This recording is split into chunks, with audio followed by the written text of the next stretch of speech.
Kita harus mengasihi semua orang. Haleluya, Victorious Kids. Hari ini kita akan belajar firman Tuhan bahwa kita harus mengasihi semua orang seperti Tuhan Yesus mengasihi semua orang. Amin. Tuhan Yesus tidak hanya mengasihi golongan orang tertentu. Misalnya, Tuhan Yesus hanya mengasihi orang sehat saja dan tidak mengasihi orang sakit. Atau Tuhan Yesus hanya mengasihi orang baik saja dan tidak mengasihi orang jahat atau berdosa. Tidaklah demikian. Tuhan Yesus mengasihi semua orang, apapun sukunya, apapun warna kulitnya, berapapun umurnya, berapapun hartanya, apapun pendidikannya. Yohanes 3:16 berkata, "Karena begitu besar kasih Allah akan dunia ini, sehingga ia telah mengaruniakan anaknya yang tunggal, supaya setiap orang yang percaya kepadanya tidak binasa, melainkan beroleh hidup yang kekal." Jadi Bapa di sorga mengasihi seluruh dunia, yang berarti semua orang yang ada di dalam dunia ini. Bapa di sorga mengasihi Victorious Kids. Tuhan Yesus mengasihi Victorious Kids. Jangan pernah lupakan itu. Apakah Victorious Kids berkulit hitam atau putih, atau bertubuh tinggi atau pendek, berambut lurus atau keriting, semua kita dikasihi Tuhan Yesus. Jangan ada Victorious Kids yang rendah diri, kesepian, dan merasa tidak dikasihi. Apalagi di saat sekarang di mana ada pandemi COVID-19 dan sudah cukup lama kita tidak belajar di sekolah, melainkan di rumah. Lalu mungkin tidak banyak teman-teman yang menghubungi Victorious Kids. Kalaupun itu terjadi, jangan mau merasa kesepian dan tidak dikasihi. Itu tipu daya setan. Semua kita sangat dikasihi Tuhan Yesus. Amin. Dan mulai hari ini, marilah kita juga belajar mengasihi semua orang, seperti kita lebih dahulu telah dikasihi Tuhan. Di Alkitab, ada cerita mengenai seorang berdosa yang bernama Zakheus. Aku harus melihat Tuhan Yesus. Begitulah pikiran Zakheus.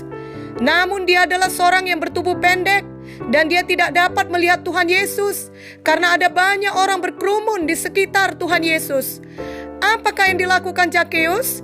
Dia pun berlari mendahului orang banyak, lalu memanjat pohon ara untuk melihat Tuhan Yesus yang akan lewat di situ. Lalu ketika Tuhan Yesus sampai ke tempat itu, ia melihat ke atas dan berkata, "Zakheus, segeralah turun, sebab hari ini aku harus menumpang di rumahmu." Lalu Zakheus segera turun dan menerima Yesus dengan sukacita. Tapi kemudian Victorious Kids, terjadi satu hal yang mengagetkan. Karena banyak orang yang melihat bahwa Tuhan Yesus ramah dan baik pada Zakheus, bahkan sampai datang ke rumah Zakheus, justru mereka tidak bersuka cita, bahkan mereka itu bersungut-sungut. Mereka berkata, Tuhan Yesus menumpang di rumah orang berdosa. Mereka tidak senang Tuhan Yesus baik kepada Zakheus, karena Zakheus tidak seperti mereka. Zakheus berbeda dengan mereka. Bukan hanya beda mengenai badannya yang pendek, tapi juga kelakuannya. Menurut mereka, Zakheus sangat jahat dan berdosa. Zakheus mempunyai pekerjaan yang tidak mereka senangi, yakni sebagai kepala pemungut cukai, dan dia sering memeras mereka. Jadi mereka berpikir, mengapa Tuhan Yesus baik terhadap orang jahat? Seharusnya Tuhan Yesus tidak usah datang ke rumah Zakheus. Janganlah kita seperti mereka ini. Kita menghakimi orang lain, kita merendahkan orang lain, kita menilai diri kita selalu lebih hebat dari orang lain. Kita bahkan tidak dapat bergembira karena orang lain bertobat. Itu semua karena kesombongan dan iri hati.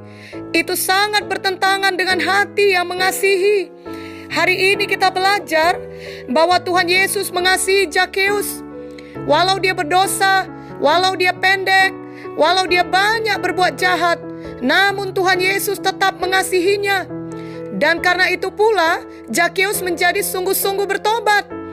Di dalam Lukas 19 ayat 8 berkata, tetapi Zakheus berdiri dan berkata kepada Tuhan, "Tuhan, setengah dari milikku akan kuberikan kepada orang miskin. Dan sekiranya ada sesuatu yang kuperas dari seseorang, akan kukembalikan 4 kali lipat." Kata Yesus kepadanya, "Hari ini telah terjadi keselamatan kepada rumah ini, karena orang ini pun anak Abraham. Sungguhlah kasih mengalahkan kejahatan. Roma 12 ayat 17 berkata, janganlah membalas kejahatan dengan kejahatan, lakukanlah apa yang baik bagi semua orang.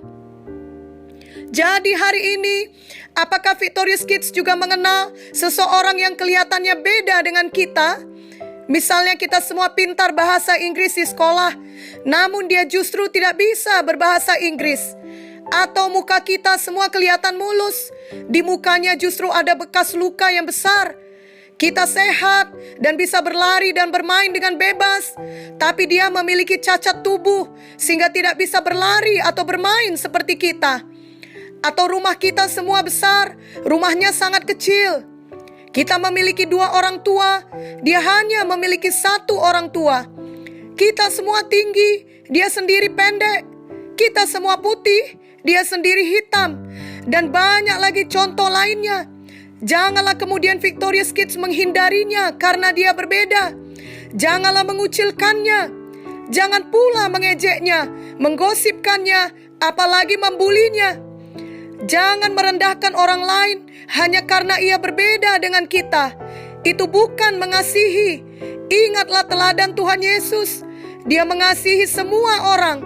Tidak menjadi masalah warna kulit, tinggi badan, atau perbedaan apa saja. Tuhan Yesus mengasihi semua orang. Apakah itu orang baik, atau orang berdosa, atau orang sehat, atau orang sakit. Tuhan Yesus mengasihi mereka semua. Tuhan Yesus melayani Zakheus yang adalah orang berdosa, dan juga Tuhan Yesus melayani Nikodemus yang adalah orang baik dan taat beribadah. Tuhan Yesus menyembuhkan banyak orang sakit, dan Tuhan Yesus juga melayani orang yang sehat. Semua murid-muridnya yang 12 orang adalah orang sehat. Tuhan Yesus membangkitkan orang mati, dan Tuhan Yesus juga memberi makan 5.000 orang. Segala jenis orang, segala jenis kebutuhan, semua dikasihi Tuhan Yesus dan ditolong Tuhan Yesus. Dan mereka semua dijamah oleh kasih-Nya dan diselamatkan oleh-Nya. Victorious Kids juga dapat belajar untuk mengasihi semua orang. Lalu biarlah orang itu dijamah Tuhan dan menerima keselamatan. Amin. Kalau dia misalnya nakal, bukan berarti Victorious Kids harus ikut nakal. Justru Victorious Kids menjadi teladan baginya saat berteman, sehingga dia dapat bertobat dari kenakalannya.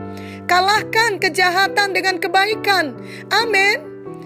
Memang Victorious Kids harus menjaga pergaulan, sebab pergaulan yang buruk akan merusak kebiasaan yang baik. Tapi Victorious Kids tidak perlu memusuhi, apalagi mengejek orang lain yang jahat atau nakal. Victorious Kids dapat mengasihi mereka, mendoakan mereka, dan menjadi teladan bagi mereka. Apalagi kalau orang-orang di sekeliling Victorious Kids bukan nakal, hanya berbeda. Misalnya berasal dari suku berbeda, memiliki kulit dengan warna berbeda, tinggal di lingkungan berbeda. Maka kasihilah mereka semua, berkatilah mereka semua, berbuat baiklah kepada mereka semua. Amin. Kemanapun Victorious Kids pergi, biarlah Victorious Kids selalu dikenal sebagai orang yang mengasihi, yang memberkati. Dulu Bapak Munte dan Ibu Munte atau Opa dan Oma Munte memulai pelayanan ini dengan nama I Care, yang artinya aku peduli, aku mengasihi. Dan banyak sekali jiwa-jiwa yang sangat diberkati dan percaya kepada Tuhan Yesus karena merasakan sendiri kasih Tuhan melalui kehidupan anak-anak Tuhan di I Care. Bahkan banyak di antara mereka menjawab panggilan Tuhan menjadi pelayan Tuhan sepenuh waktu. Beberapa waktu yang lalu, ketika kami berada di Malaysia, kami bertemu dengan seorang hamba Tuhan yang memeluk Ibu Munte, sebab ia sangat diberkati oleh pelayanan di I Care, dan sekarang ia juga adalah pendeta yang melayani Tuhan. Kasih Tuhan yang ia rasakan mengubah hidupnya sepenuhnya. Itulah DNA Tuhan, itulah DNA kita juga. Allah adalah kasih. Amin. Dan sejak dahulu, Bapak Munte juga selalu mengajarkan, miracles happen when someone cares. yakni mujizat akan terjadi ketika seseorang peduli, seseorang mengasihi. Biarlah kita menjadi yang seseorang itu. Amin. Tuhan Yesus mau kita mengasihi semua orang seperti Dia mengasihi semua orang. Kita mengasihi dengan kasih agape, yakni kasih yang rela berkorban. Kasih yang dinyatakan dengan perbuatan, bukan perkataan saja. Kasih yang tidak membeda-bedakan. Bukan hanya mengasihi orang yang menguntungkan kita dan membuang orang yang tidak bersetuju dengan kita. Itu justru sangat kejam. Kita harus mengasihi semua orang seperti kasih Bapa di dalam Matius 5 ayat 45 sampai 47. Karena dengan demikianlah kamu menjadi anak-anak Bapamu yang di sorga, yang menerbitkan matahari bagi orang yang jahat dan orang yang baik, dan menurunkan hujan bagi orang yang benar dan orang yang tidak benar. Apabila kamu mengasihi orang yang mengasihi kamu, apakah upahmu? Bukankah pemungut cukai juga berbuat demikian? Dan apabila kamu hanya memberi salam kepada saudara-saudaramu saja, apakah lebihnya daripada perbuatan orang lain? Bukankah orang yang tidak mengenal Allah pun berbuat demikian? Biarlah kita memiliki kasih Tuhan yang merindukan agar setiap jiwa dapat diselamatkan dan mendengarkan berita Injil. 2 Petrus 3 ayat 9b berkata, karena Ia menghendaki supaya jangan ada yang binasa, melainkan supaya semua orang berbalik dan bertobat. Mari kita praktekkan kasih ini. Mari kita nyatakan kasih Tuhan kepada orang lain lagi. Mari kita berbuat baik. Mari kita menjadi terang. Mari kita beritakan Injil kepada mereka. Amin. Namun sebelumnya Victorious Kids sendiri harus menerima kasih Tuhan kepada Victorious Kids. Karena Victorious Kids hanya dapat memberikan sesuatu kepada orang lain bila hal itu sudah menjadi milik Victorious Kids. Kalau Victorious Kids sendiri belum menerima kasih Tuhan, maka Victorious Kids tidak dapat memberikannya kepada orang lain. Itu sebabnya, mari terima kasih Tuhan dan ikutilah doa ini. Oh Tuhan Yesus, terima kasih karena Engkau sangat mengasihi saya. Engkau mati di kayu salib untuk menebus dosa saya. Saya terima kasih-Mu Tuhan. Saya terima keselamatan yang telah Kau sediakan untuk saya. Saya percaya kepadamu dengan segenap hati saya. Jadilah Tuhan Yesus juru selamat saya. Penuhilah hati saya dengan kasih-Mu. Saya juga mau mengasihi orang lain lagi. Saya mau belajar mengasihi semua orang dan berbuat baik kepada mereka. Di dalam nama Yesus, saya berdoa. Amin.